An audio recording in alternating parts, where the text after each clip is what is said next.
Voilà, mbote na bino ba kongomani nyonso mbote bisika bozali kolanda tosola bien sûr la chaîne de référence Antenne A. Je pense que vous êtes tellement nombreux bozali kolanda biso à travers le monde de partout bana Lubumbashi bana nyonso ya Grand Kivu, vous êtes tellement nombreux, Grand Bandundu, Grand Kassai, Équateur, Tobosani Binote, vous tous qui nous suivez, Namikilia Poto, en tout cas. Nous sommes très fiers puisque vous nous faites souvent un signe qu'on est en vie, vous nous suivez et puis remarque Nabino, question Nabino, en tout cas, Bozwaka Biano. Voilà. Congo, nous avons en tout cas beaucoup d'actualités, mais nous avons préféré tout ça la gaka bosenga rabiso pour être Congo et bakotambo et kende liboso. Awa toye pour être tout bakolobela discours ya mokonzi mboka o asalaki kuna na ONU. En tout cas jusqu'à présent ezali koningisa mboka non seulement Congo mais ezali koningisa pe monde entier. Il y a eu des réactions de gauche à droite. En tout cas, il y a mon étoile vraiment sur ce plateau pour être boeba kozwa biano ceux qui vous allez mituna bon comme il a biso mais et puis on va les lire sans problème pour Binonios, vous allez kolanda biso en ligne. En tout cas, vous allez vraiment en direct. Nous sommes en direct sur YouTube. Tapez Kaka Antenne ATV RDC. En tout cas, au Koku Tabiso, pour la Baronios, déjà vous êtes connectés. Vous partagez le lien pour être Binonios, Baïba Kolanda, émission Kitoko. Je ne suis pas seul sur ce plateau. Nazali Nesengo, Yakoyamba. Mwanamboka Fumuto Tobasana, Azali président national et Idéal Patriote, membre et FPAU, et puis coordonnateur, il y a communicateur, il y a Union Sacrée, il est avec nous sur ce plateau. Mwanamboka Bouelam. Nazali, il y a Solon Fumuto Tobasanga, Kumje, Nazali, président Idéal Patriote. Parti membre et regroupement A25 de Tokeina élection. Voilà un peu l'ongonia na bino bato bozui pe bosepeli kolanda biso na ngonga otozali. Très bien. Tozali kozela pe Parti Katanga yazali cadre kuna na ensemble pour la République, il y a Moïse Katumbi. Je pense qu'il d'ici peu à cause d'un sur ce plateau pour être tout qu'on s'arrête analyse sur le discours du chef de l'État. Voilà. Mais avant d'abord il y a Kokota na Makamusus, je souhaiterais tous d'abord la régie comme ça. Moshilo au balancer les bisous éléments. Il y a discours chef de l'État pour être tout Borolanda. L'assistance militaire massive de l'ONU au Congo et de son soutien diplomatique pendant 23 ans, le mal sécuritaire continue à ronger mon pays.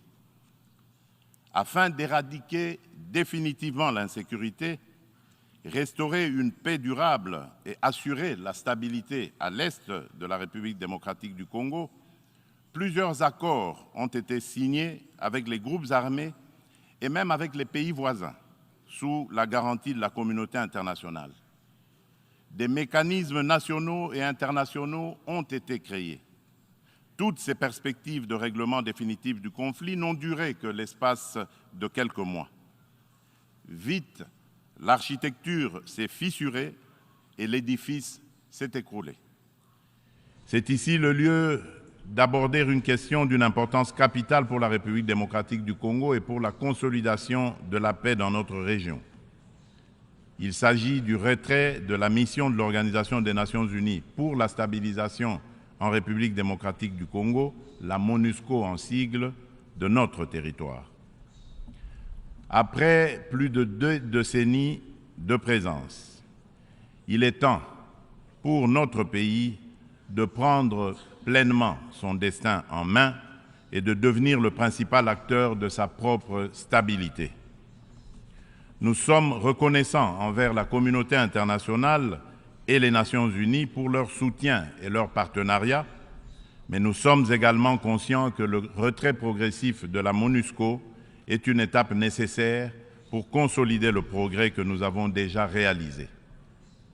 Cependant, il est à déplorer que les missions de maintien de la paix déployées, sous une forme ou sous une autre, depuis 25 ans en République démocratique du Congo, n'aient pas réussi à faire face aux rébellions et conflits armés qui déchirent ce pays et la région des Grands Lacs, ni à protéger les populations civiles. Aussi, le projet de retrait échelonné, responsable et durable de la MONUSCO, annoncé depuis 2018 et dont le plan de transition a été adopté en 2021, devient-il anachronique au regard de l'évolution des contingences politiques, sécuritaires et sociales actuelles. Il est donc illusoire et contre-productif de continuer à s'accrocher au maintien de la MONUSCO pour restaurer la paix en République démocratique du Congo et stabiliser celle-ci. Par ailleurs, l'accélération du retrait de la MONUSCO devient une nécessité impérieuse pour apaiser les tensions entre cette dernière et nos concitoyens. Il est temps pour mon pays d'explorer de nouveaux mécanismes de collaboration stratégique avec les Nations Unies, davantage en phase avec nos réalités actuelles. C'est pourquoi, en ma qualité de garant constitutionnel de l'intégrité territoriale, de la souveraineté et de l'indépendance de mon pays, de la bonne tenue de notre nation ainsi que du bien-être de mes concitoyens, j'ai instruit le gouvernement de la République d'entamer des discussions avec les autorités onusiennes pour un retrait accéléré de la MONUSCO de la République démocratique du Congo, en ramenant le début de ce retrait progressif de décembre 2024 à décembre 2023. Tel est le sens de la démarche actuelle de notre gouvernement, qui a adressé un courrier au président du Conseil de sécurité des Nations Unies en date du 1er septembre 2023, sollicitant l'accélération du retrait de la MONUSCO. En sus du retrait accéléré de la MONUSCO, la République démocratique du Congo réitère sa demande au Conseil de sécurité de l'ONU de sanctionner toute personne physique et morale reconnue comme auteur, co-auteur et complice, matériel et intellectuel des crimes de guerre et contre l'humanité, ainsi que des violations graves des droits de l'homme, du droit international et de la Charte des Nations Unies sur le territoire congolais. Il est injuste et inadmissible que des personnes citées comme responsables des crimes graves, susmentionnés dans les différents rapports des experts de l'ONU elle-même sur la situation sécuritaire en République démocratique du Congo, restent impunis dans le silence total de notre organisation et de ses membres, qui placent pourtant la lutte contre l'impunité parmi leurs priorités en matière de gouvernance interne et externe. À ce sujet, le gouvernement de la République démocratique du Congo salue chaleureusement les sanctions que vient d'infliger le gouvernement des États-Unis d'Amérique au Rwanda pour son soutien au groupe terroriste du M23 et à un de ses hauts responsables impliqués dans les aventures criminelles au Congo. Pour rappel, ce groupe terroriste supplétif du Rwanda ne respecte aucun des engagements conclus par les chefs d'État de la région dans les cadres des processus de Luanda et de Nairobi. En effet, non seulement ils n'ont pas quitté les positions conquises, mais ils continuent à massacrer nos populations civiles et refusent le pré-cantonnement et le cantonnement, exigeant un dialogue qui ne leur sera jamais accordé. La République démocratique du Congo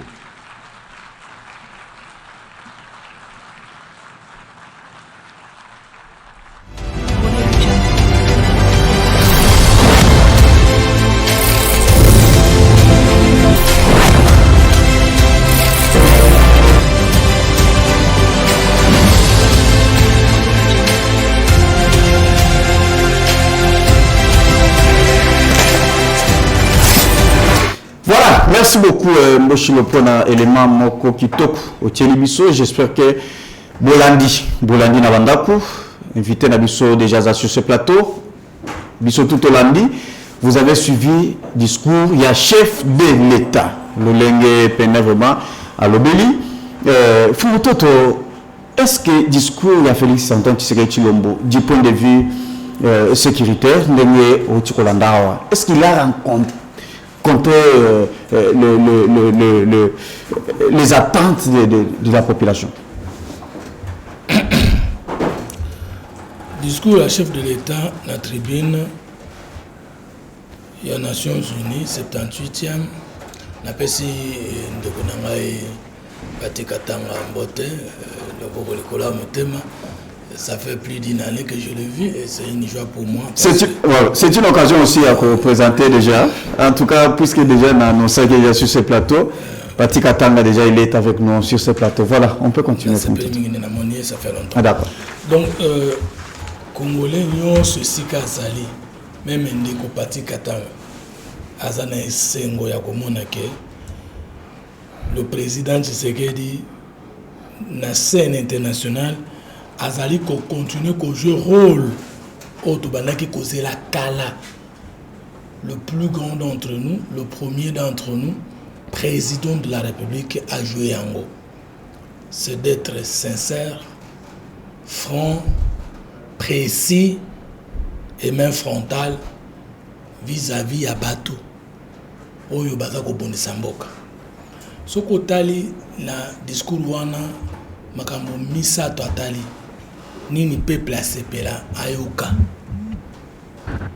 alobi MONUSCO fois kende pour ete ayaki pona costabilité République démocratique du Congo plus de 20 ans après musala yelaki ezate bakolomboka balingiri sous présence na yete alobi soki ye akei ekokitisa tension ezali entre population à Congo na MONUSCO oyo ayaki kosunga ya komi koboma ye. 2 alobi MONUSCO kende pour tozwa pleinement en main notre destin. Biso tozali batu boka na biso tango ebotamaki MONUSCO ezalaki te. Na 1991 tango si j'ai bonne mémoire tango président Kadhafi alobaka ke soka azalaki na armée lokola armée zéroise alingaki a défier les États-Unis ezalaki MONUSCO te moto ezalaki na mboka oyo bamboka nyonso ezali na kimia na mboka na bango epai na bango baza na MONUSCO na bango te population asepela te ndenge nini Mzee Laurent Désiré Kabila akufi na sa makolo ya présence ya MONUSCO awa ya mibale atuni Nations Unies to salaki yo biso bikolo atako toyi kokota na sima pe to luka kimia entre bato ndenge nini Nations Unies azala kimia na mabe nyonso za koleka na Congo alors que États-Unis azali kozwa ba sanction epai ya Rwanda pour etali coopération militaire à partir ya komona mabe na ye na oyezoleka na Congo bobomi ya ba Congolais. Bakongolais so bakosepela na yango alobi lisusu ate mouvement supplétif to batindami ya Rwanda ou babengi M23 baza mitu makasi bazali koboya ba garantie internationale nyonso epesami pona kimeza na Congo mais na sima na yango oli batosa yango bazolinga nde ngai na gouvernement to négocier na bango pour que ba soda bango alokotaka na balabala ko Congo to sala brassage mixage ndenge mesana ko salama po ba kote suna ba institution na sima ko boma ba Congolais eloko bazosonga bakozwaka yango te nini alors tubane kozela oyo président ko koloba na Nations Unies nini lisusu tozali koloba na mitema na biso oyo président alobite on lieu place na biso. Je pense que discours nae ezali clair asengi lisusu ete esengeli pe Afrique a se retrouver très bien na Conseil de sécurité des Nations Unies pour ezalaki neloko ya bato nyonso ata ko bino bobandaki yango botika pe bato nyonso batala kuna soki eza COP na bino moko te alobi lisusu ete senge to réformer pe organisation wana parce que loko nyonso esalemaka po emema bato na ntina mais na kotala yango on dirait ekomi boro moko ezanga kombo po mokili eza déchiré na baproblème baassemblée ezosalema mais tout ça komona mpenza te bandingisa badécision makasi sur bato bazali kobebisa mokili. Mais bazali ko critiquer discours na opposition et certains analystes balobi asali discours non pas comme président de la République, comme un chef de l'État, mais discours naïe à qui nango c'est comme panafricaniste, tout ça. C'était quelque chose vraiment qui a été tellement critiqué. Ça, le discours naïe, pas comme chef de l'État. Notre chef de l'État non naïe. Ce qu'on a lancé le discours comme chef de l'État, il fallait. Il fallait le la Congo, mais il était plus libanda. Comme panafricaniste, c'est. Mais parti là, son autre Koloba et Rwanda, l'obéli nini. Panafricanisme ezanini. Ezali panafrique lingoba. Tout pour l'Afrique ou tout sur l'Afrique ou l'Afrique dans son ensemble. Maintenant, entre le moto sur le Congo Pamba. Na moto lobby, tout bonga Congo, mais Congo za na kati Afrique, tout le l'Afrique mobimba. Kimbango alobela ki Afrique mobimba. Lumumba alobela ki Afrique mobimba. Nkwame Nkrumah alobela Afrique mobimba. Au contraire, ce qu'on lobeli Congo Pamba, lobela Afrique c'est un problème. Mais tant qu'on les gens lobeli Afrique, c'est lobela Congo non. Donc ça on lobeli muzoto nanga yoyo. Lobi to batela mobimba, kolomono ya nzoto ya fumutoto. Parce que oye sur loba, fallait pas lobela musapina. Merci beaucoup. Merci beaucoup. Musapina dans la carte nzoto na. D'accord, fumutoto. C'est ça. C'est ça, c'est ça comme ça. D'accord. Opposant ngonde nani. Tango zo opposant faut tanga pona la kisayo o zolo baza opposate. Pati katanga oyo yebi, il en face de toi. Ah mais pati ngala oki disconnecté. Et à l'objet c'est boto c'est la tanga ko loba bona répondre. D'accord. Parce qu'il fallait mon tanga opposant ngo nani parce que Joseph Kabila n'a pas perdu baza ba résistant. N'est-ce pas? Moïse Katumbi azalaki na lamuka aza résistant. Bon c'est opposant zo lobandena. Mais Martin Fayulu aza résistant. C'est que yo mo sera confiant ba monde. On ça mangala na on va ça va. Je pense que à cause de la peine de na côté na aussi ceux qui beaucoup partager le même avis. Voilà, nous avons suivi ensemble le discours à chef de l'État. Est-ce que c'est la même question que nous allons proposer, n'a posé Fumutoto? Est-ce que Félix Antoine Tshisekedi Tshilombo a rencontré les attentes des Congolais? Bon, discours protocolaire, il y a le président de la République sortant, Félix Antoine Tshilombo, et ça chaque mois de septembre, Nations Unies, il y a le monde entier et il y a l'Assemblée générale, il y a solo landeni mokili ezokende. Avant de côté en détail, na bosana qui na opesa mbote mingi na ndeko nanga Fumutoto basanga. Merci. Balobaki azaki malade mais ça va na moni sikoyo. Merci beaucoup. Ça m'avait fait trop mal. Nzambazali. Discours du président de la République sortant. D'abord sur Otali na forme nango bon na nenyo sur septembre ba mboka nyo so bakuta na l'Assemblée générale pour na batala ndemo qui déjà fonctionner sous la direction du secrétaire général des Nations Unies. Dans la forme, mon contingent a voyagé tant que une centaine, la délégation a une centaine de personnes. Tout ça, on a crise. On a crise économique, pays en guerre, tout ça, on a problème ébélé. Tout le temps, on a une délégation, il y a centaines de personnes. Or que le président, il y a Zambie. Le président de Zambie, il y a une dizaine de personnes. Président il y a Nigeria pour Nigeria ndé moto na PIB dans l'équipe Afrique mobimba lambongo de Nigeria accueilli kakana une trentaine de personnes de délégation et Metoyoki au yabiso chef de l'État sortant a même une centaine de personnes dans la délégation et pour il y a pas voyager ce n'est pas ça le problème. Le problème c'est que tout un pays en crise, tout ça une économie en crise et tout un pays en guerre. Ça veut dire tant que tu vas biminde moi na bakei. Il faut pas se faire des missions. Hein? N'a-qu'à l'État. C'est normal, voyager, moi, souvenir. Et nous, le Congo comme exportateur de fonds. on a caisse à l'État, il y a Congo, qui est dans New York, qui est dans un restaurant à New York, qui est dans un hôtel à New York, qui est dans un course dans un magasin à New York. On pouvait faire ça au Congo, on pouvait diminuer la taille de la délégation. Parce que le Congo a un problème. Donc, déjà, dans la forme, moi, problème, parce qu'ils avaient un discours protocolaire. On n'a pas besoin de spécialistes. Dans le mois de septembre, on peut en avoir 2, 3, mais on n'a pas besoin d'une délégation conçue parce qu'ils ont une négociation. Bakindaka négociation. Bakindaka, pour la quota, la marche et monte chaque mois de septembre dans les Nations Unies. Donc, la forme déjà. Et pesa qui ngayi et pesa qui biso moi passe to ko dans le discours ya ngomoko na kulandaka belema yo ndeko fumoto talo pesa elema ya liboso ya ko faire remarquer na bato azolanda biso discours na ye ya président de la République sortant Félix Antoine Tshilombo et ça le discours ya l'année passée. Mais vous avez écouté le discours il y a l'année passée, c'est à peu près le même. Change mes athées, donc il a répété la même chose. C'est le bis répétita. Est-ce qu'il y a l'année passée le dossier local il y a Monisco, est-ce que c'était la même chose? Mais Monisco a sa bandana et Kolongouate dans Zokota. Monisco a ce problème. Non, c'est parce que vous avez dit qu'il a répété la même chose. Monisco a sa bandana et Kenda. Est-ce que vous voyez que Monisco a sa 4 provinces à Congo?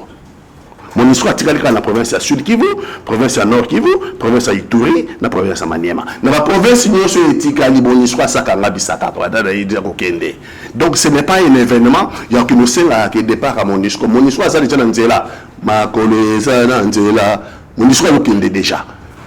Donc ce n'est pas une nouveauté. Et l'objet de l'Inagi, EAC, ba troupe ya EAC ezokende nde loko ba congolais ba nerozela. Ayebisa biso ke ba troupe ya EAC ezokende parce que koya ba troupe ya EAC ya bengisa awa ba yeli biso zone tampon. Zone tampon la kisi biso ba congolais police ya rozalate, armée congolaise rozalate, administration congolaise rozalate. Ça veut dire ba kati biso ba boto biso mo ekolo. Mais to constater que na zone tampon wana biso ba troupe ya EAC ezali. M23 s'est consolidé. M23 ont se consolidé. Et d'ailleurs, il y a mon président de la République sortant, il a fait l'élément. Au moment où il y a Bujumbura, na réunion à EAC, à Kititi, il y a un général qui a démissionné. Le premier commandant de la troupe à EAC. Il y a un Congo pour aider. Oui, pour aider Congo. Il y a pour aider. Tout le monde a bravé les règles protocolaires à qui le général a démissionné. Mais le général a dit que je suis bongo. Mais le général, on a répondu à commandement à mon conseil parce que Ruto, président, il y a tellement de pimbé. Le général, on a répondu à commandement, il y a Ruto, président, il y a Kenya. Il a répondu à commandement à Congo. Donc, le général, on a commandement, ça veut dire que Kenya, c'est un sala. Mais il y a un sala. Donc, on a fait départ plutôt, il y a. Et c'est parce que Monisco Fakende, Monisco a des Monisco a des. Non, j'aimerais tout le temps. J'ai débat, il faut équilibrer le temps. Parce que comme les mortels, tout le monde a débat, tout le monde a débat. L'air, il y a reddition de comptes dans le Parlement. Tout le monde il y a redevabilité dans le peuple. Après, ça se mandat pour la vote. Ça, c'est vrai. Il faut être équilibré. Certainement. En tout cas, c'est. Nous sommes. C'est antenne vraiment. Parce que. Les Congolais nous regardent. C'est le moment de la redevabilité. Na Gérard Kindenginini, c'est quoi le mandat Mibale, na Osalanini. Bissot, to Gérard Kité, to l'unité son mandat pour tout Salanini. Certainement. C'est pourquoi j'allais te poser question par rapport à mon histoire de s'il vous plaît. On peut récupérer. Tant que vous avez non, Tshisekedi n'a pas rencontré attente à Congolais, mais j'allais lui avoir au Tambola en Anzela. Oh, Bokondadaki, non, voilà, tout ça, Babomba Congolais, pourquoi Bazali Kosala marche, il faut mon histoire, qui Bazali Kosala Moussala Malamouté, les lots a eu décision pour tout n'engayer, pour n'aller, c'était prévu que Monisco, à 2024, mais vu demande à Congolais, en tout cas, en tout cas, d'ici peu, décembre 2023, le Monisco doit partir. N'est-ce pas que c'est là où que je voudrais quand même. Mais c'est grave, nous, autant que Wazalendo. Adepte ya église wana wazalendo bademba bomi armée congolaise mute bomi banguti et le discours ya mokonzi amoka kuda na Nations Unies asali mention teke armée élément ya armée na biso ebomaki ba wazalendo pour la revendication nini pour la wazalendo ba tambola pour la revendication 1 ba troupes ya EAC kende pour ça ko aider M23 et 2 MONUSCO kende voilà parce que c'est un échec. C'est ça la question.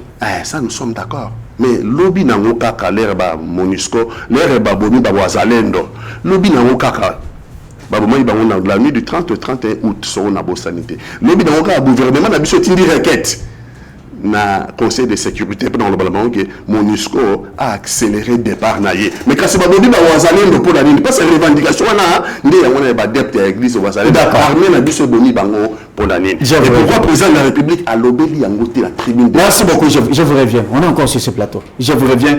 Fumuto d'abord, nous parlons d'abord dans le cadre de la sécurité et surtout départ à MONUSCO.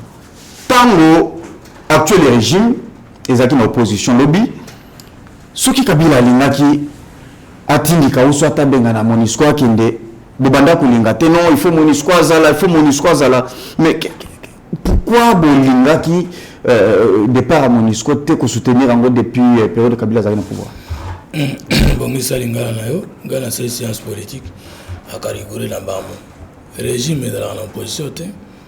Dans le actuel régime est dans l'opposition non, les animateurs ou certains animateurs de l'actuel régime, s'il vous plaît. D'accord, merci. Dans l'opposition. Régime politique. Si j'ai parlé dans le sens, il y a animateur, voilà. Nani abumaki wazalendo récemment. Des questions à Patikatang. Réponse na yeza gouvernement, c'est vrai. Non. Tout est qu'on a communiqué certains éléments incontrôlés. Ah bon? Il y a garde républicain. Parce que pour l'Obama gouvernement, et c'est tout le monde acte posé par le chef de l'État, décision n'est pas bien en ordonnance. Il y a pour moi, ça vient en décret.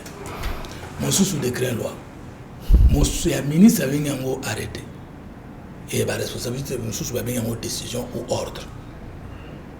Parce qu'au nom du principe de l'individualité de l'infraction, ceux qui gardent les républicains na Ibi et l'Ambanayo, c'est le chef de l'État Taïbi. Non. Après ça, si kanini responsable, autorité à régime, on appelle ça qui ordre. Deux. Alors qu'on a une usurpation du pouvoir. Il n'y a que le chef de l'État, par exemple, qui peut commander garde républicaine. Mais tout le monde a le pouvoir, on est dans la loi apposée à Théona. Abus du pouvoir ou usurpation du pouvoir. Et pas parti qu'attend on les a sous-sauté. 2. Wazalendo bauti kokufi ya pas 2 mois. Mais MONUSCO na population ya Congo bazwana bandakala. Ndenge nini yali yango. 3. Est-ce qu'il revient un chef de l'État ya ko kende na discours na yé na tribune des Nations Unies accuser mboka na accuser certains éléments incontrôlés de la garde républicaine. Yo le chef de l'État au sala bongo. Donc comme les Nations Unies au komi ko yebisa bango mabe na nga fomutoto na Congo. Discours où on a Nations Unies mo uti koloba ezali mutu na mutu akendo présenter par rapport à ba mission objectif but ni ba créer Nations Unies na mboka na ezo le kandenge nini na continent na ezo le kandenge nini na monde ezo le kandenge c'est connu. Ma connaissance générale jamais un soldat ou militaire a coquille qu'on fonde la peine à moto kakaboy sans qu'il y ait un ordre et surtout qu'il y ait une unité spéciale. Unité spéciale. Policier à l'angle Masanga, Fungoli, Bal, au lobby commandant na Mtatindi. Ko bongo siko ko policier ya salaki gafa bomi chef na yemo chef na Mtatinda ke zwa Fungola fa ka betangai akufaki na poma teta.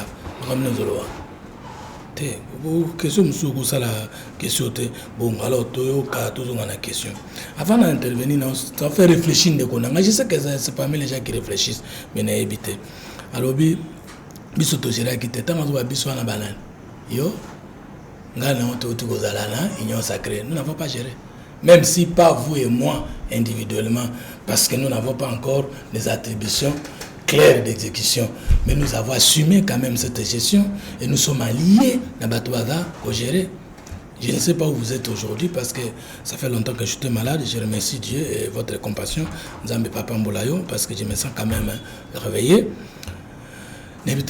On m'apprendra qu'on est ensemble avec Moïse Katumbi. Lui n'a pas géré. 18 avec Kabila. Et lui n'a pas géré avec nous la ligne sacrée. Alors, de quoi vous parlez? Maintenant, Tokende, Kotou na yo question. À votre niveau, Tokomi peut permettre une élection. Au cas où vous battez le rôle à tout le monde. C'est-à-dire, bateau à ramasser. Bayebisi bisoke. Président Kende qui n'a une délégation à une centaine. Bayebisi bisoke. Je peux vous opposer l'argument prouvé.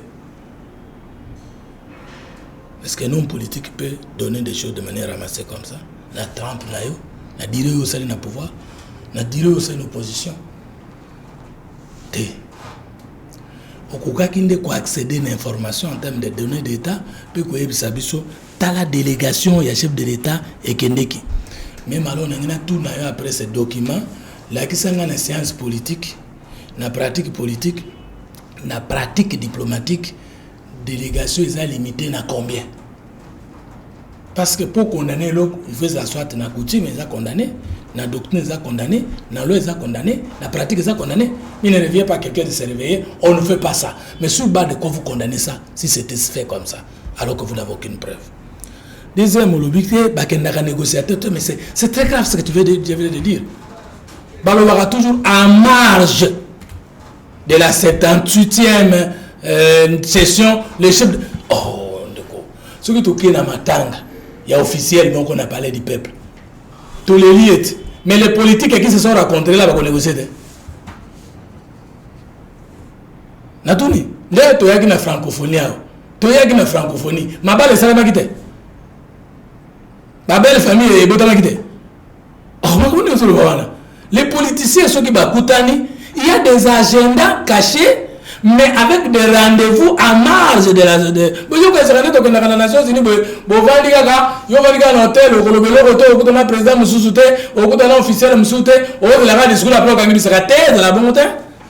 Tu as des gens, président tel, dans la Nations Unies. Oh non, négociation à outrance, à grande échelle. D'accord, tu as discours, mais à l'élo. Et c'est ça la faute. Mais la pédagogie de maîtrise, c'est quoi? Et l'Ingoloba, la même chose qu'on répétait en oppose, elle a bien compris. Le même discours sur le Rwanda qui agresse le Congo.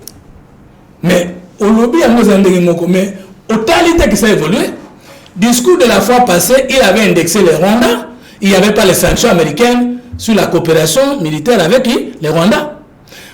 Entre le discours il y a Kala, dans le discours les États-Unis viennent de rompre la coopération militaire avec le Rwanda. Ce discours n'a pas porté. Discours il y a Kala, le pape n'était pas venu ici. Discours il y a Kala, le président français n'était pas venu ici.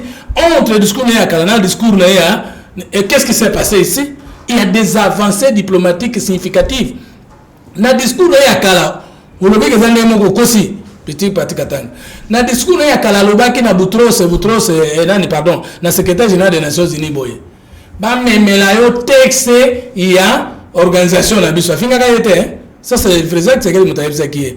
Kozo da makambozo le kate. La République démocratique du Congo ko la d'accord tena Nations Unies.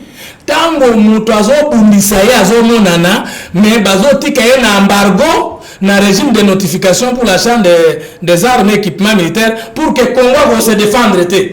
C'est la même chose aujourd'hui. Dans le discours de Yassikoyo, l'embargo a été élevé, le régime de notification a été élevé.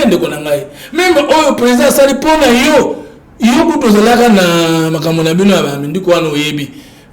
le fait que l'embargo est long, le fait que le régime de notification, c'est le même discours. Ce n'est pas le même discours. D'accord. Mais il y a des points où le président a répété la même chose parce que les mêmes causes produisent les mêmes effets. Tout le monde des questions. Les Congolais, c'est pas un discours où on a oui. Na makamoni na ndenge ya kolakisa Rwanda zo bebisa mboka na biso. Na ndenge ya kolakisa États-Unis ndenge ya sanction. Pourchité. Na tiki kaselo. Na lobby pourchité. Alors, pour dire que équilibrer les temps, ouais. Yé à l'oba en tant qu'opposant à l'élo. Ce que c'est là qui est. Qu'est-ce que yé alingaki à l'oba il y a maintenant mon collègue au président Alobi. C'est ça la question que j'allais poser.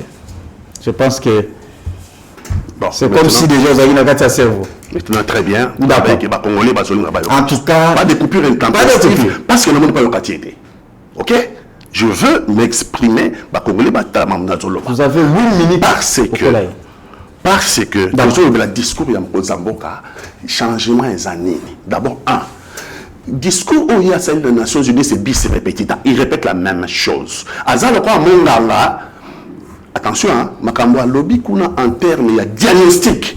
En termes de diagnostic, parce que les Congolais balingi tous honnête. Congolais une certaine honnêteté à la classe politique. En termes de diagnostic, oui, le président de la République sortant lobby il y a un subir un pays occupé, un pays agressé par le Rwanda, instrumentalisé par la communauté internationale, sanctionné depuis le rapport des Nations Unies, il y a des rapports graves, sanctionné 2 poids 2 mesures, ça veut dire que sur les attaques sur l'Ukraine, soutien aux Zala, sur les Congo, nous sommes d'accord dans le diagnostic. Mais à ce diagnostic, il y a un schéma thérapeutique, à proposer bisokicité.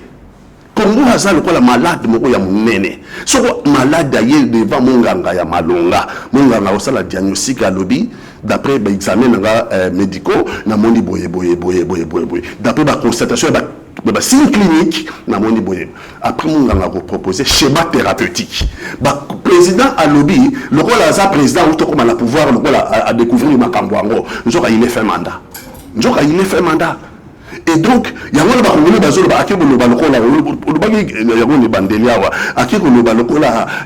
qui panafricaniste. Il y a Zali Moutou et Congolais qui élire pour apporter des solutions à problème à Congolais. À proposer des solutions de côté. Mais ça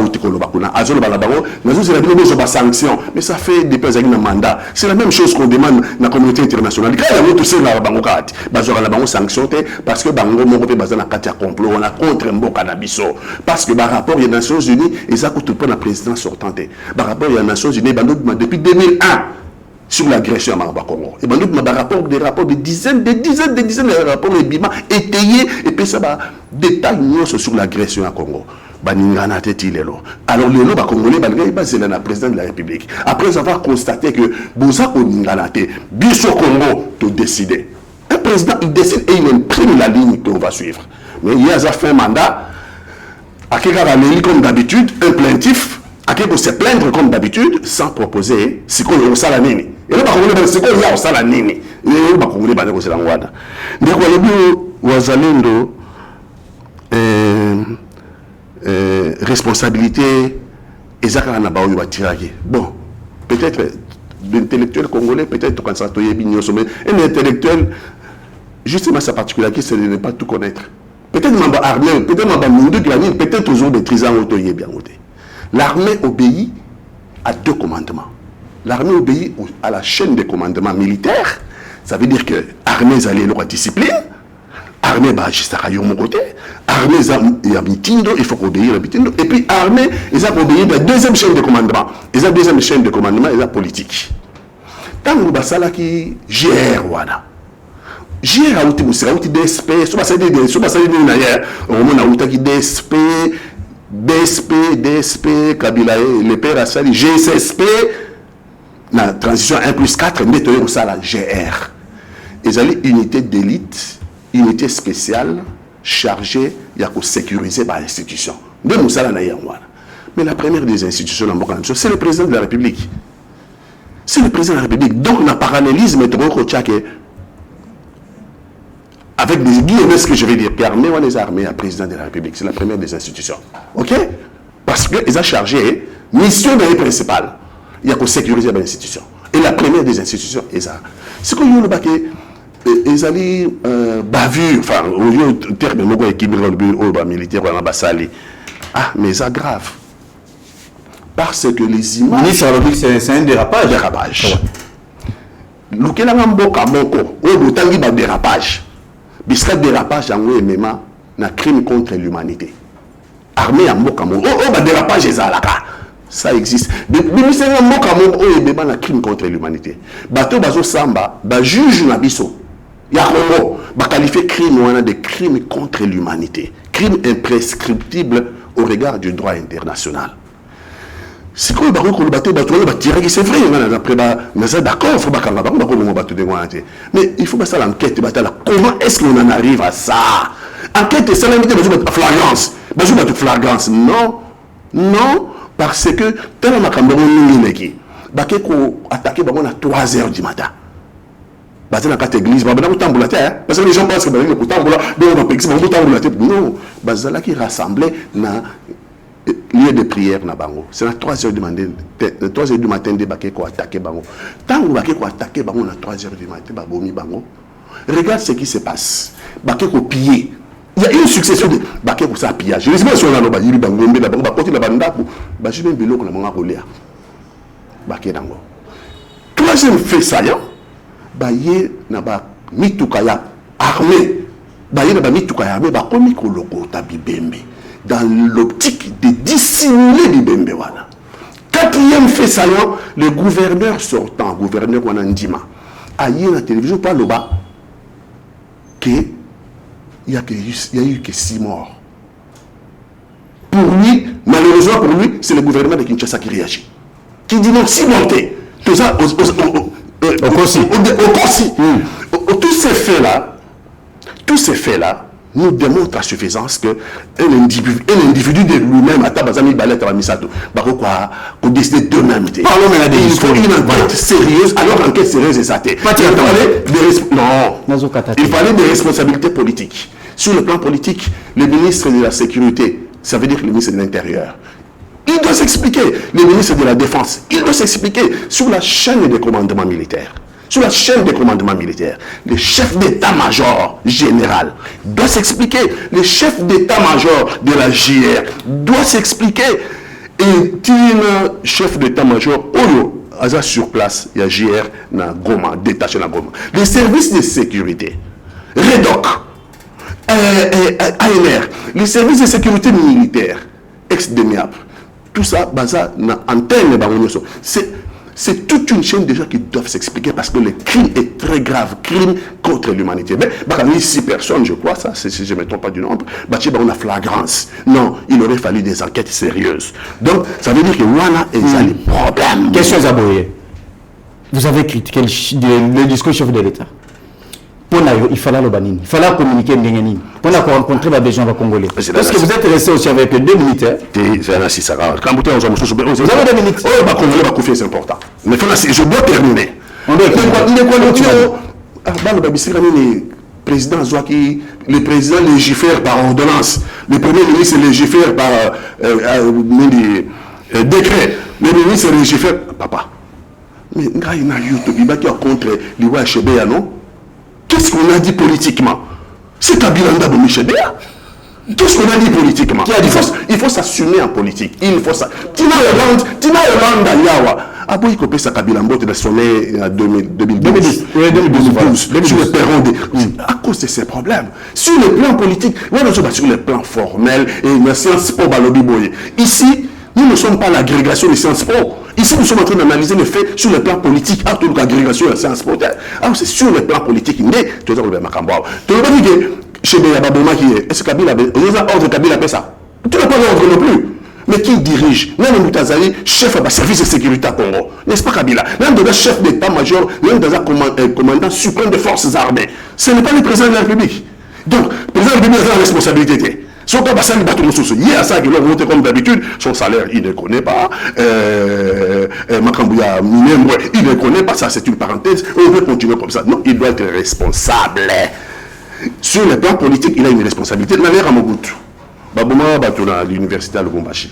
Babeliti, Timboka, tout ça. Cette affaire-là, Mobutu a eu le pouvoir dans le 97. Bazu yanti de sanctions de la communauté internationale. Belgique, la Kataka, relation de Congo, États-Unis et la France. Car après le problème, on soit des abords pour qui na l'université de Lubumbashi. Les enquêtes faites de notre journée avec le temps, mais la responsabilité politique, le problème au Mobutu. Nous sommes dans un régime de responsabilité. Il faut pas la responsabilité. Nabango. Mais des choses, toujours qu'il y a des dossiers, il y a Wazalendo, qui était Salima Kibutu. Mais il y a une vidéo où Bangotan Bazali Kobeka policier, Zagi Nabutu, mais Zagi Namoy. Mais le problème, c'est que le montage est ça. Il y a beaucoup de montages dans ces... Ah.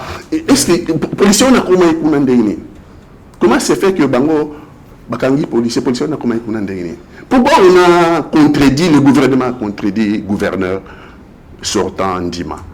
Il y a beaucoup de choses, ils appellent la carte de manipulation. Mais une chose est certaine, c'est qu'il y a eu un crime contre l'humanité qualifié par les juges congolais. Pas moi.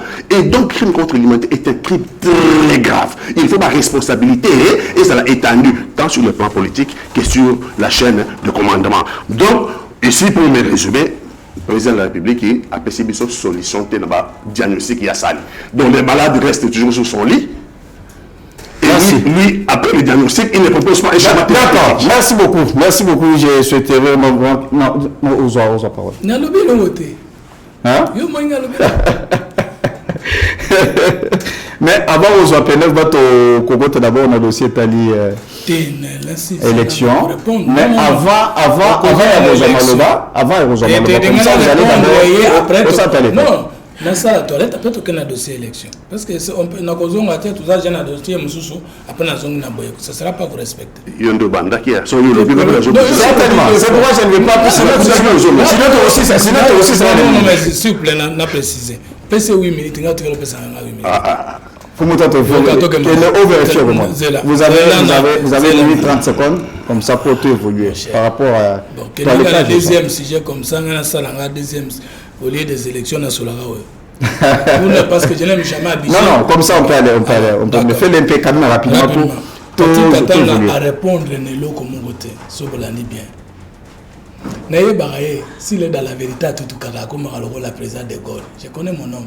Mais s'il m'a ou qu'il n'a plus d'argument, alors, le président a lobby le voté. Mais il a fait un bon diagnostic. Or, bon diagnostic en français, dans le Koloba, à l'oba qui pesa madame pas la qui sait que c'est bokono ezali. Ah! Mais dessous à réussir Koloba, fièvre ozoyoka, anti-inflammatoire de 6 en côté. Et dans la malaria 4 plus. Attaquons-nous d'abord dans la malaria. À ça le côté. Belanda. Alors, ce diagnostic m'a proposé solution. Il y a donc un président qui a une solution à la sécurité ou à l'Assemblée générale des Nations Unies. C'est très grave. Mais il y a un diagnostic et un traitement proposé. Après avoir décrié l'injustice des Nations Unies, le président a proposé réforme des Nations Unies dans son ensemble pour s'adapter aux réalités actuelles. C'est sans traitement. 2. Élargissement. Il y a des organes des Nations Unies, surtout dans le Conseil de sécurité. Le peuple va se retrouver notamment les Africains. Et sanction des Nations Unies avec les individus, les personnes physiques et morales, qui participent à un crime contre l'humanité, crime de guerre. Et thérapeutique proposée. Et puis, prendre MONUSCO à Longwa, pour caler biso, pour tout le monde à Longwa, pour que ce soit pleinement main. Notre défense, notre sécurité. Et ça dit proposition. Je dois poser des arguments du droit administratif. La faute personnelle et la faute de service. L'usurpation de pouvoir et l'abus de pouvoir. Alors je te pose l'article 28. Nul n'est censé obéir à un ordre manifestement illégal. S'il vous plaît, c'est la Constitution. Vous avez donné des minutes comme ça pour évoluer. On a expert en sciences politiques. Parti Katanga, ce que je ne connais pas existe même en sciences politiques. Mais Kobunga, d'abord que toute autorité militaire et policière a sous la direction ou sous tutelle d'une autorité politique administrative. C'est pas ça le débat. Le débat, c'est que Tambalobi, nous n'est censé obéir à un ordre manifestement illégal. Ça signifie que ce soit chef militaire, que ce soit chef politique, ce soit congolais, et que la Constitution vous autorise de refuser. Surtout qu'il ne s'agit pas d'une décision judiciaire, il s'agit d'un commandement, tu dis non. 2. Il faut une enquête. Et en attendant une enquête, vous dites que c'est déjà le chef de l'État. Quand vous disiez que Kabila Moutabouma Tchébé, je n'ai jamais fait cette opposition. N'a ça l'opposition et abaïdé, n'a ça le rappel soutien le pouvoir et abaïdé. Bon, je t'ai fait toto. Bon, je t'ai puisque ils ont justement ton étage, tu peux t'en pouvoir et mais il y a une contradiction la Katina Moko. Tant le gouverneur a lobby 6 personnes qui a contredit que ça puisse plus de personnes, 6 personnes, c'est Kinshasa. Bon, moi, Kinshasa, je t'attendais qu'il y ait Boma. N'est-ce pas contredit le Koutanaï? Merci. Bon, moi, Kinshasa, je t'attendais qu'il y ait Boma. N'est-ce pas déjà en fonction. Merci beaucoup. Merci. Non, quand on entend une enquête, on entend la solution. Vous dites Teliti Timoka, mais on nous donne cette raison. On avait collé à Mobutu un faux procès politique, Teliti Timoka. Vous avez raison que ça n'a jamais existé. Au bout de Mobutu a fait président de Segadi Père, même na CPP, CNPP. Babimisa est que avoir des traqués mentaux. La docteur le sait que les lois qui dirigent le pays, ce n'est pas Mouli Mantsegadi. Merci. C'est pour dire que ils ont encore toujours de faux procès politiques aux individus. Merci beaucoup. Et il dit que plus on donne faux procès. Tu sais que des Congolais du père de la mer à côté. D'accord, je te reviens. Petit attends aux paroles vraiment dans la deuxième partie. Comme ça, je vais encore récupérer temps. Tozongi na régie, Moshilo, Tozana la procès de la discours à chef de l'État, la partie à Robeli Makambotali, élection, il a confirmé que le 30 décembre de cette année, en tout cas, élection et Kozala. Ok. Régie. Excellences, Mesdames et Messieurs les chefs d'État et de gouvernement, Monsieur le secrétaire général des Nations Unies, Mesdames et Messieurs les chefs de délégation, pour conclure, je voudrais confirmer une fois de plus qu'à la fin de cette année, des élections générales seront organisées en République démocratique du Congo dans les institutions à mandat électif jusqu'au niveau des communes. En vue de garantir leur succès, toutes les parties impliquées se mobilisent activement. La Commission électorale nationale indépendante, la CENI, a déjà convoqué le corps électoral et publié les listes des candidats pour les législatives nationales et provinciales ainsi que les municipales. Des dispositions sont prises pour assurer la transparence, l'inclusivité, l'égalité des chances et la crédibilité des prochains scrutins. Des invitations ont déjà été lancées aux institutions internationales et organisations non gouvernementales spécialisées en la matière pour mandater leur mission d'observation électorale afin d'accompagner le processus et d'aider l'État congolais à consolider sa jeune démocratie. L'ONU est invitée aussi à y jouer un rôle important par ses institutions spécialisées.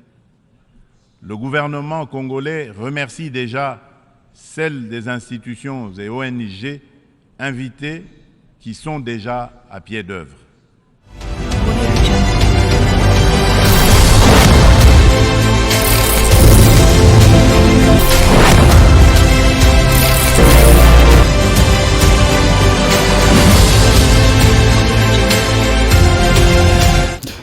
Nous avons suivi Félix Antoine Tshisekedi Tshilombo, président de la République démocratique du Congo. Dengue a confirmé pour l'élection en décembre.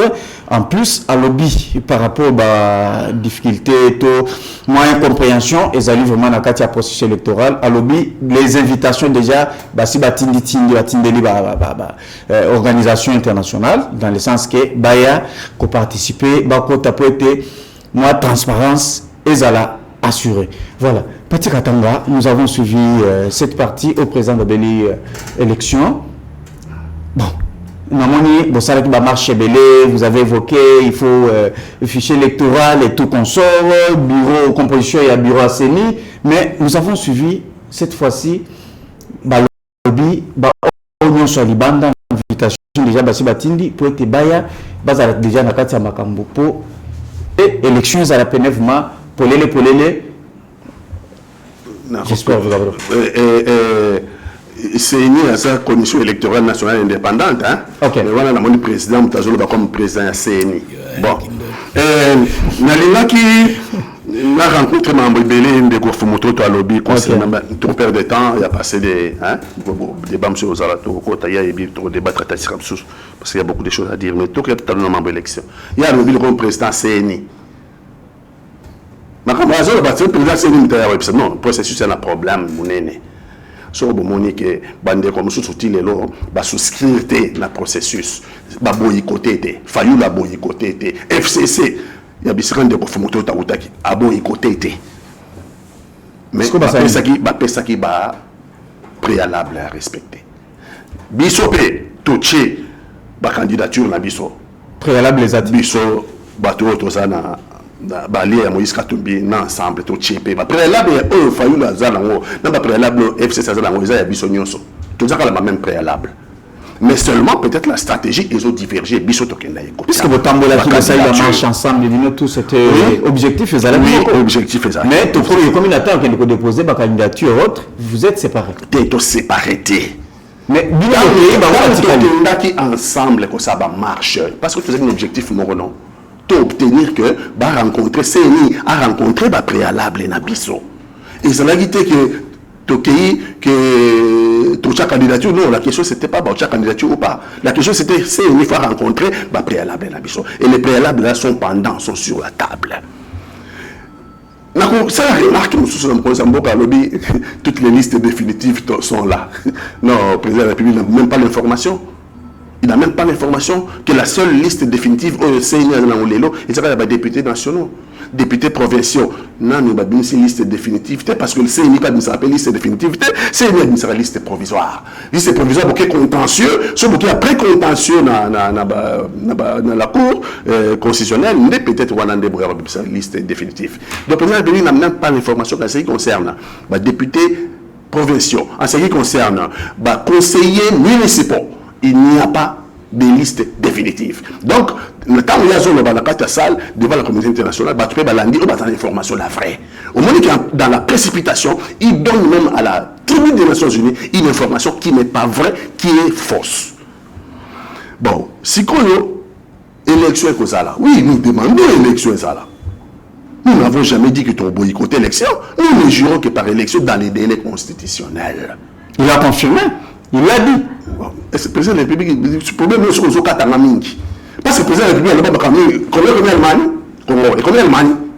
vous voulez que le président de la République sortant à l'objet de vous prenez ça pour la parole de Dieu Batoli, l'université Harvard de Nambandaka, Namaloboko, Basomi, Babato, Bavion, il y a 8 avions.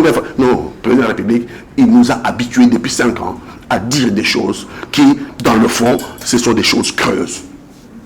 Donc, il y a un lobby, mais pour la élection, ce n'est pas une contrainte pour la biso. L'élection est une obligation constitutionnelle. Il faut tous aller à l'élection dans les délais constitutionnels. Mais toujours remarqué que ce Tangi calendrier à CENI. Au 15 septembre, CENI na calendrier na ya l'obligation 15 septembre. Début le déploiement, il y a un kit votant. Kit votant, il y a une machine à voter, il y a une liste d'émargement, il y a aussi un bulletin de vote. Le déploiement le 15 septembre. Mais je constate qu'au 15 septembre, les 2 sur le 20, je ne sais pas plus de... Les qui ont un avion, tout ça, et qui ont un moyen de transport. Il va nous répondre à ça. Il va nous répondre.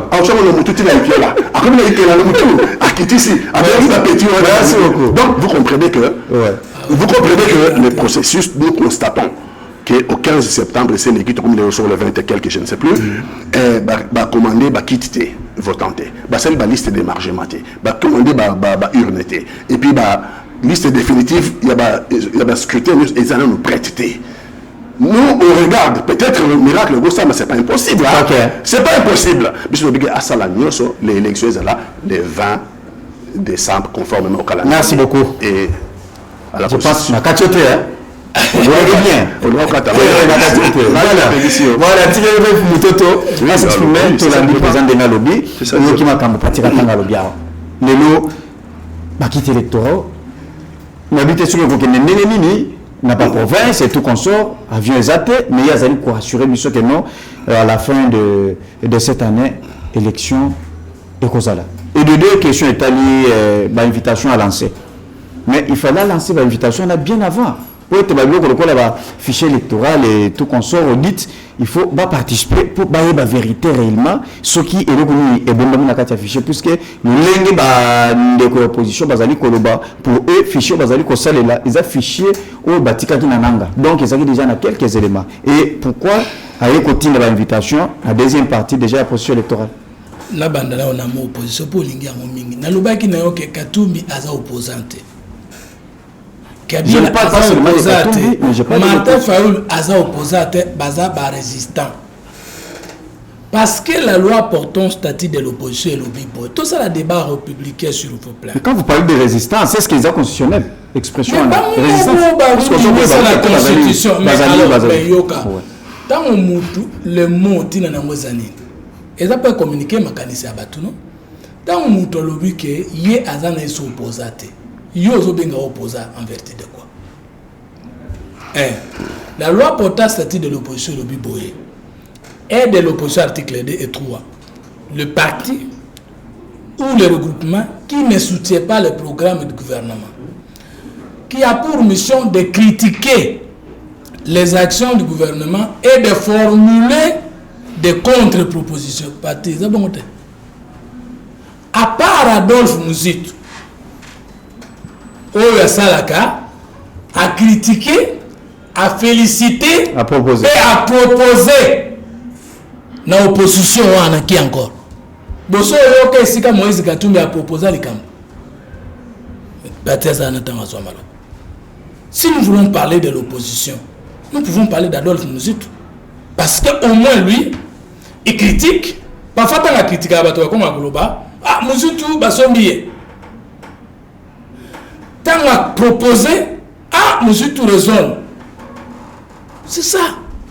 Et tant à féliciter, yoso mona Ramassane Chadari a félicité l'Ikambata à gratuité de l'enseignement, à ta gratuité d'accouchement, dans la ndenge de Konangai. Autre de la qui n'a pas. Et tiens, tu sais que du coup, tu sais ça félicité, pas toi moi, et l'autre moi, au Kabila, ça là ou soit. Et tiens, tu sais que.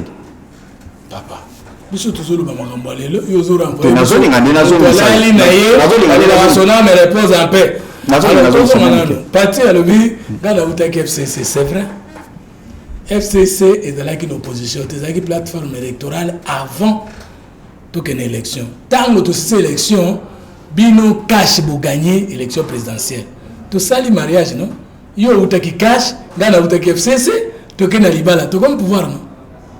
Si madame Oliba la FCC cache Koufi, bango bakena maman, ngana tikena papa Félix Tshisekedi parce que liba ataka kufa na biso bantu, bana tikela pas papa.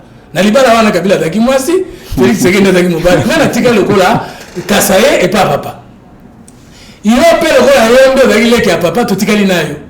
Iyo likambo boya pa kuli tout éviter la lote.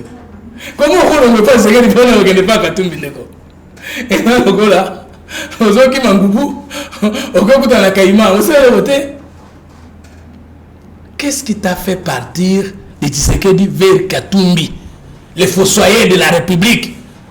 Montozo congolais mais yozo que nous landaye, kapo la lobby, tango liste na toko déclassé, et na zela seni, et que kandatina, zeli Tshisekedi. Muto bomimbo kana kabila 18 ans, na miso na yo. Ok, Hollande, qu'est-ce qu'il t'a proposé? Falanga. Qu'est-ce qu'il t'a proposé? Projet de société. Il a exprimé quand opposant au Tokoki Bisokondi, Mana Congo, surtout à un niveau, ça doit nous dire tous les autres. Parce qu'au moins, tu as dit que tu as contraint la idée de Biso.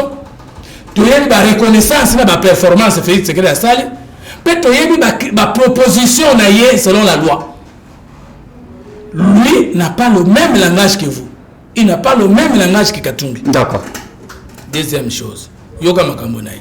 Balancer l'invitation, nanan, n'a pas observateur, puis accompagnateur du processus électoral pour bailler à côté la crédibilité, la transparence et la vérité des urnes, parce que les listes seront affichées au bureau de vote par bureau de vote. Donc, capacité à Koyiba et Kozalatel, chacun de nous aura des témoins et on aura des observateurs. Bon mot, élection est le 20 décembre. Batindeli Batouba invitation au mois de septembre. Est-ce retard? Question est s'il vous plaît. Pourquoi pas Bassala avant ma campagne audit? Il y a ma campagne fichier électoral, parce que c'est là où il y a le problème. Il faut se plaindre au Bangui quoi qu'il est pendant qu'il non, ça c'est les questions au Tozali au pénal na Congolais. Likambo moko te tikali ko salema na processus électoral où Tshisekedi a violé loi, constitution, to loi sur la CENI. Il y a personne à disposition ezalaki. To sili sikole kana makambo. Monseigneur Chora sengai pardon na simako patrouiller ko bebisa processus ya ba désignation ba animateur ba ya kosenga biso susu senko na nini ba ya susu kotala. Mais où est-ce que la loi dit que ceux qui senko a sengi ya ça likambo faut ko pesa ce ko pesite au violer loi. Accessoire d'échappatoire. Okay. Maintenant, il y a le Biboy. Le président Tshisekedi, la tribu des Nations Unies, a remplacé Denis Kadima pour annoncer que l'élection est causée à la même. Le processus électoral, il y a 3 acteurs. Les acteurs institutionnels de la République, vous prenez les institutions de l'État, la CNI, vous prenez l'armée, vous prenez la police, les cours et tribunaux. Les individus compétiteurs, vous prenez les indépendants, le regroupement et les partis politiques.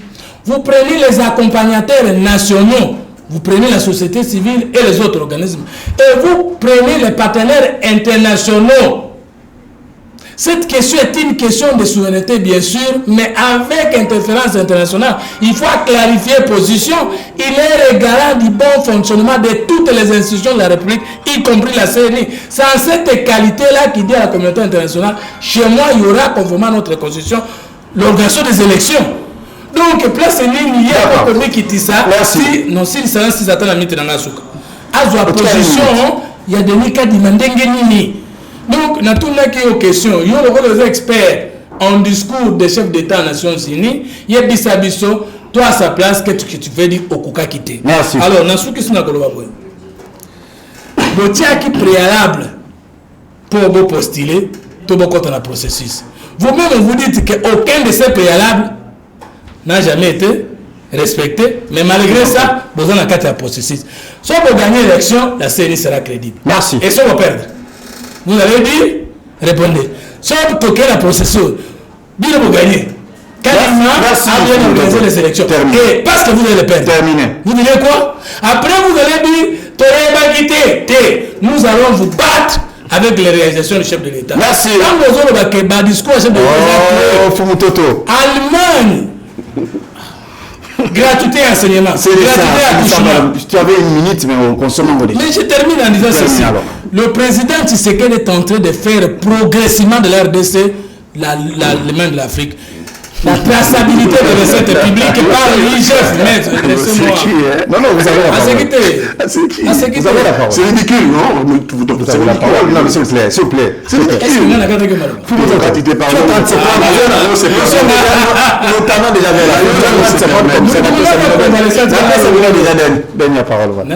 OK.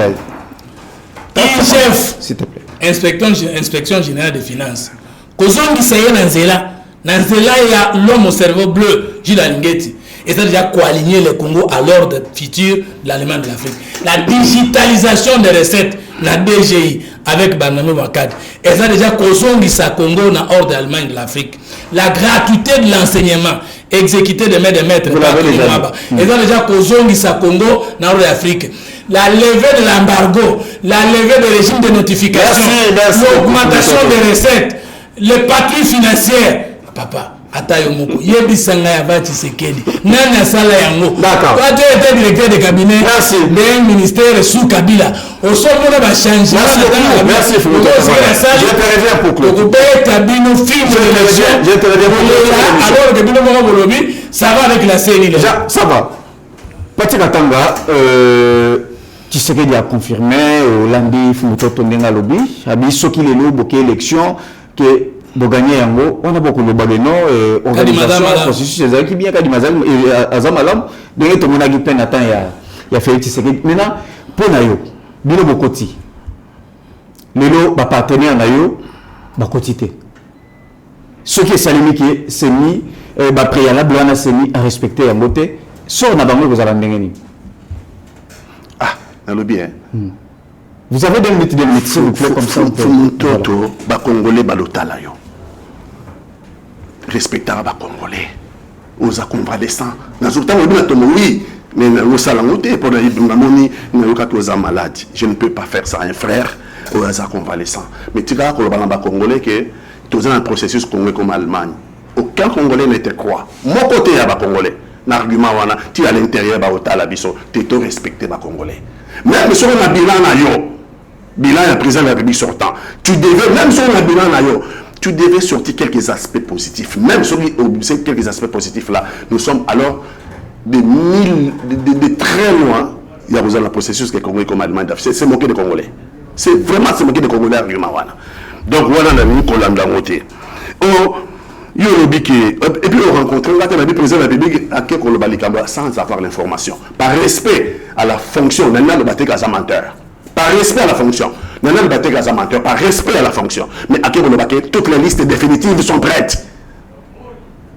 Faux et archi-faux. Seule liste définitive qui est prête, c'est la liste des députés nationaux.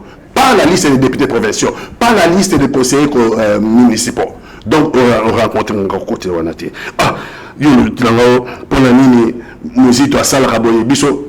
Proposition, voilà. Oui, mais dans le bien, proposition, il y a Bisso, Bino, tout ça, la Boulane. Tout le monde, tout le débat, travail. C'est pour ça que il y a contre-expertise en ce qui concerne l'audit du fichier. Moi, je vois qu'à proposition, c'est parce que là, c'est intéressant pour la Bisso. Parce que Yomoto sont accusés que. $10 à moto, et ça la poche la meilleure preuve pour la prouver qu'il y a $10, c'est de mettre la main dans ta poche, c'est poche et ça la vide, on a piloté. Quand il m'a dit, ça là qui l'audit du fichier, audit tu as au coup Fabiso Baojo. En tant que polytechnicien, nous conduisons Etienne Tshisekedi a décidé à la tête de cette équipe-là qui est allée pour expertise, il y a fichier et il y a serveur central. Donc là, jeudi serveur. Donc les mêmes revendications que nous avons hier, ce sont les mêmes revendications dans le but d'obtenir quoi pour des élections démocratiques crédibles et apaisées.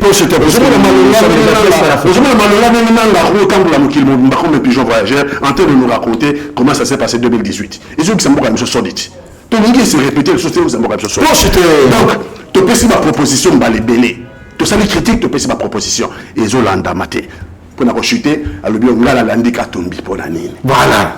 Dernière question. Avec tout le monde congolais. D'accord. bien. Na kamu yo komi sur ko pesa ba congolais nationalité. Na kamu keza yo komi ko pesa ba congolais nationalité comme na c'était chez les Kadjosha. Ko pesa ba congolais nationalité. Hein? Vous avez la qualité wana ata mokete. Et vraiment na débat wana tout ça, le débat, c'est un débat républicain. On ne peut pas prendre un Congolais et passer devant tout le monde. Il est président de discours, de xénophobie, à lutter contre. Donc, s'il n'est pas comme vous, les Noirs, Congolais. Merci beaucoup. Non, je vais terminer. Vous avez terminé. Pourquoi la langue? Un peu rapidement. Quand on dit, ça c'est important.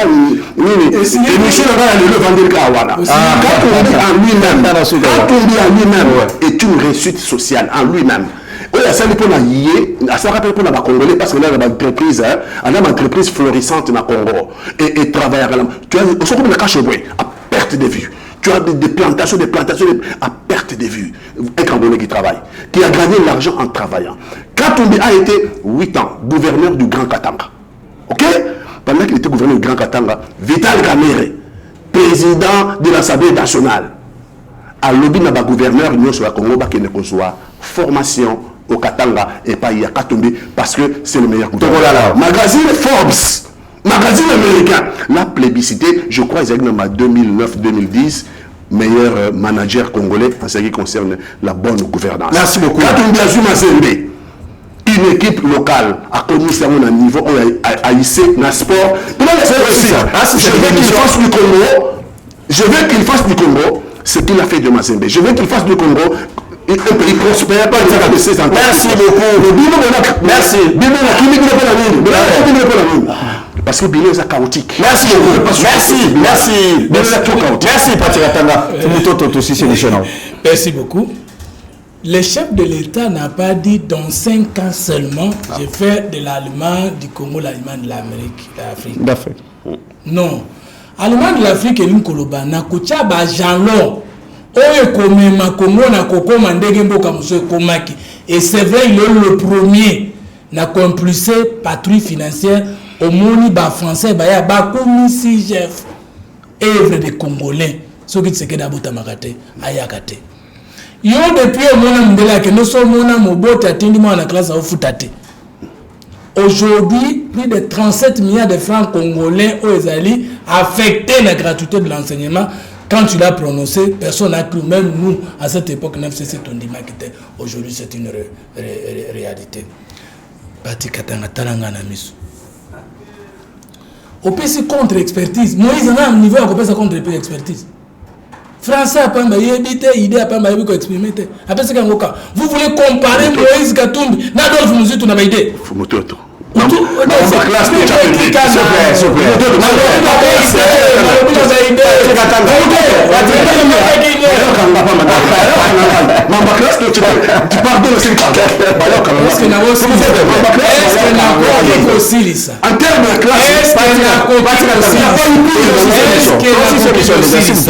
On ne juge pas un homme politique sur une base de diplôme qu'il a ou pas. C'est sur base de sa vision, sa mission, son fondement en termes de proposition. Dans le lobby que Moïse Katumbi a cru en termes de proposition, tika kokosa. Mais le lobby le monde a bonisa Kachobe,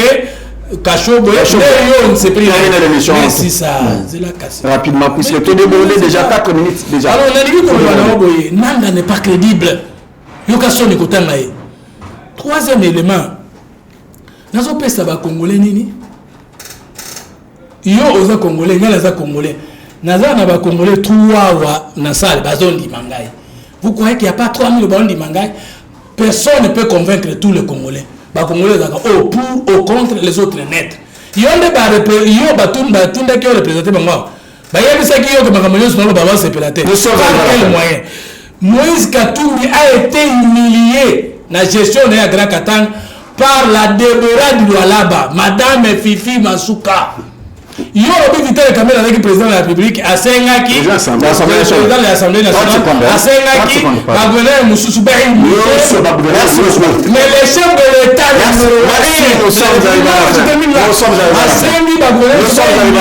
Madame Fifi Masuka, nous sommes arrivés à la fin. Il n'a rien fait le Grand Katanga. Merci beaucoup. Katumbi a 0 dans la gestion. Ndenge maman Fifi a salikuna. Kende okoka soni yomoko. Aussi. Qu'est-ce que vous faites là? Je te donne. Alors on a pas le baboyer. Voilà ma mobimba avec le Kenya côté ma Fifi Masuka. Merci. On va salir le l'année. Nous sommes avec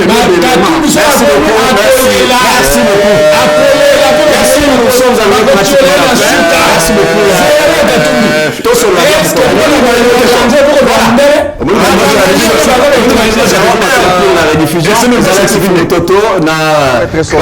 Ça demande votre contribution. Sur ce, suivez votre magazine Toso la Mien avec votre humble serviteur John Mulumba. Dans cet espace, nakoyamba ba politique nyonso ba ya société civile, pe ba o nyonso bazali kosala musala malamu pona kotombola ekolo.